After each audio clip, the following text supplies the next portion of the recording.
Olá pessoal, tudo bem com vocês?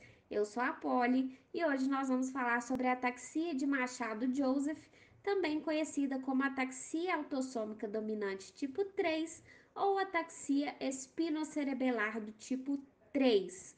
Primeiramente, nós temos que saber que essa é a ataxia mais comum dentre as autossômicas dominantes no mundo e no Brasil. Então, o intuito dessa aula vai ser apresentar para vocês o que é essa doença.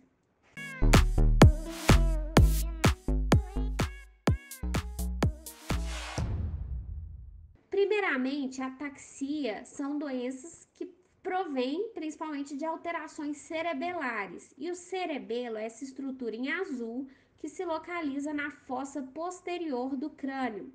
Na ataxia de Machado-Joseph, outras estruturas também podem estar acometidas, como o tronco encefálico, a medula espinal, os núcleos da base e também os nervos periféricos. E a estrutura, né, a substância que principalmente está alterada nessa ataxia de Machado-Joseph é a ataxina 3, que eu vou comentar dela com vocês mais pra frente. É uma doença hereditária, ou seja, passa de pai para filho, e ela é dominante. Além disso, é uma doença progressiva, ou seja, que piora com o passar do tempo. É uma doença que a sobrevivência média dela é de 20 a 25 anos após o seu início, né? E o início dos sintomas é variável. Já foi descrito na literatura, né, de 5 anos de idade até os 70 anos de idade de início dessa doença. Então é extremamente variável. Essa tabela aqui mostra a prevalência da doença de Machado-Joseph dentre as ataxias dominantes, tá? Então, no Brasil, essa prevalência é de 63% dentre as ataxias dominantes. Então, ela é a principal ataxia dominante presente no Brasil, beleza? Então, é bem comum. Esse é um esquema que eu quero mostrar para vocês que em um cérebro não afetado, ou seja, em neurônios normais, a taxina 3, que é aquela substância que eu falei para vocês anteriormente, ela se encontra principalmente no citoplasma.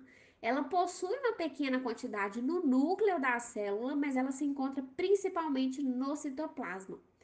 Quando se fala de células alteradas, né, dessa doença, essa taxina 3, ela se encontra predominantemente no núcleo e ela vai impedir com que a PNKP, que é uma outra estrutura, uma outra molécula, com que ela faça o reparo do DNA que está alterado. Então, quando ela deixa de fazer esse reparo no DNA, essa alteração vai sendo progressiva, porque vai acumular cada vez mais DNA danificado nos neurônios das estruturas que são acometidas nessa doença. Então, os sintomas vão ser muito variáveis também, porque vai depender da região acometida.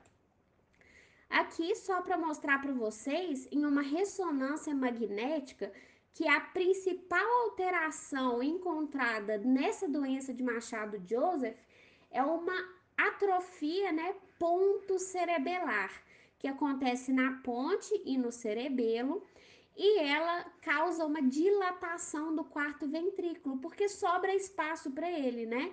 Então, a gente vai ter essa característica principal da doença. Pode ser encontrado também alterações nos núcleos da base, mas a principal alteração é essa que eu estou mostrando para vocês.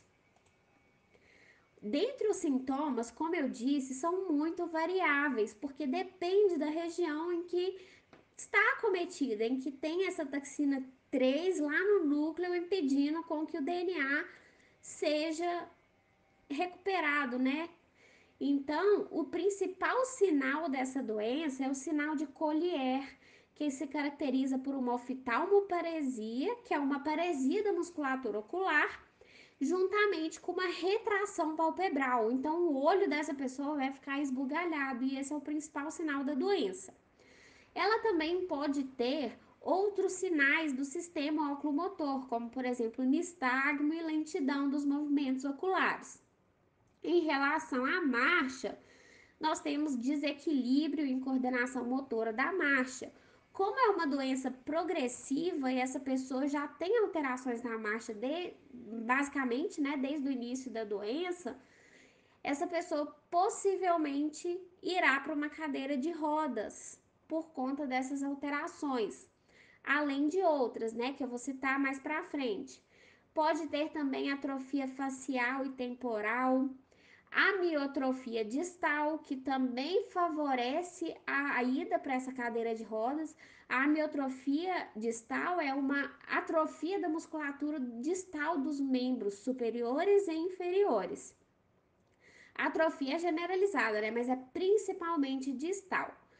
Nós temos também alterações do sistema tanto piramidal quanto extrapiramidal. Do sistema piramidal se caracteriza a espasticidade, e do sistema extrapiramidal, nós temos os sinais de parkinsonismo, rigidez, bradicinesia, tremor, instabilidade postural. Tranquilo? Então, nós podemos ter essa variedade de sintomas. Além disso, essa pessoa pode ter alterações da fala, que é a disartria, alterações de deglutição, que é a disfagia. A fraqueza muscular causa fasciculações da musculatura. A pessoa também pode ter alterações de sono. Então, a pessoa que possui a doença de Machado-Joseph vai ter dificuldade para começar a dormir, e quando dorme, essa pessoa tem vários despertares durante a noite. E isso faz com que ela tenha uma sonolência diurna. Como a doença possui muita variabilidade, como eu disse para vocês, alguns autores, né, caracterizam ela em 4 tipos diferentes. A tipo 1 é de início mais precoce, por volta dos 25 anos de idade, e se caracteriza principalmente por espasticidade, rigidez e bradicinesia. A ataxia nesses casos é mínima. No tipo 2, que é o mais comum, acomete adultos jovens e se caracteriza por uma ataxia progressiva com sinais de neurônio motor superior, que é fraqueza, espasticidade, hiperreflexia e entre outros. A tipo 3 é de início tardio, por volta dos 50 anos de idade, e se caracteriza por ataxia, amiotrofia e arreflexia, principalmente sinais de neurônio motor inferior. Além disso, nós temos a tipo 4, que é caracterizada por sinais de parkinsonismo, que é principalmente das vias extrapiramidais. Tranquilo? E é isso que eu queria falar para vocês. Espero que vocês tenham entendido essa doença. Espero que vocês tenham a intenção de buscar mais sobre ela.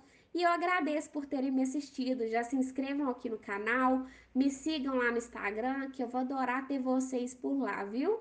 E muito obrigada, beijos e até a próxima!